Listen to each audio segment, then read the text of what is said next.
আসসালামু আলাইকুম। কেমন আছেন সবাই? আশা করি ভালো আছেন। আমিও আল্লাহর রহমতে আপনাদের দোয়ায় অনেক ভালো আছি। আজকেরও চলে আসলাম একটি রান্নার ভিডিও নিয়ে। তবে আজকের আমি আসলাম ছোট মাছ দিয়ে একটা রান্না দেখানোর জন্য।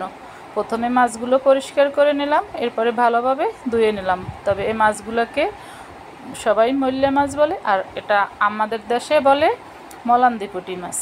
তা প্রথমে মাছগুলোকে দিয়ে দিলাম, তারপরে দিয়ে দিলাম কিছু বড় করে কেটে আলু, এরপরে কিছু টমেটো কিউব করে নিলাম, তারপরে পেঁয়াজ কুচি দিয়ে দিলাম, এরপরে একটু রসুন বাটা দিলাম, মরিচ বাটা দিলাম, হলুদের গুঁড়া দিলাম, পরিমাণ মতন নুন দিলাম, কিছু ফ্রোজেন কাঁচামরিচ দিলাম, কাঁচামরিচ ছিল না তাই।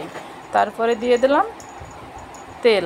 তবে এখানে তেলের পরিমাণটা একটু বেশি দিতে হবে, কারণ এই রান্নাটা একবার বসিয়ে দিব যে আর নাড়াচাড়া করব না, একবারে হওয়া পর্যন্ত এবং পানিটা শুকানো পর্যন্ত। তবে আমি এটাকে হাতে মাখিয়ে নেব।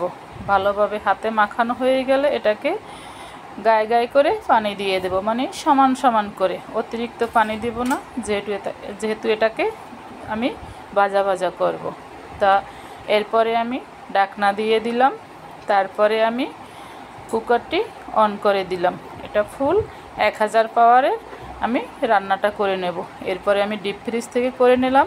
আগে আমার ভিডিও আছে যারা দেখেছেন, যে আমি ডাল রান্না করলে কিছুটা তুলে রাখি ঠান্ডা করে। এটাকে আমি আবারও বাগার দিয়ে নিলাম।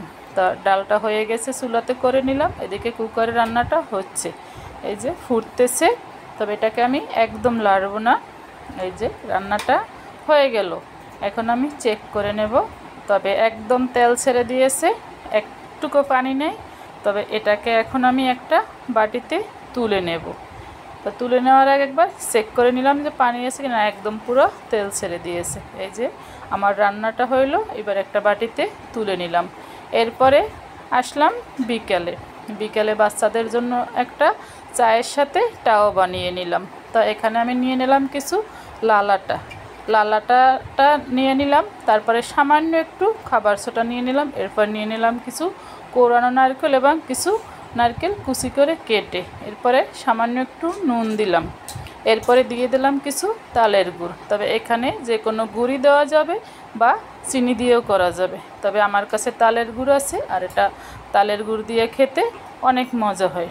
এরপরে আমি এখানে দিয়ে দিলাম অল্প একটু পানি। তারপর আবার মনে হলো যে আর একটু পানি লাগবে, তারপর আবারও একটু পানি দিয়ে দিলাম। তা এটাকে আমি ভালোভাবে মাখিয়ে নিলাম। এরপর এটা আমি চলে যাব ভাজতে।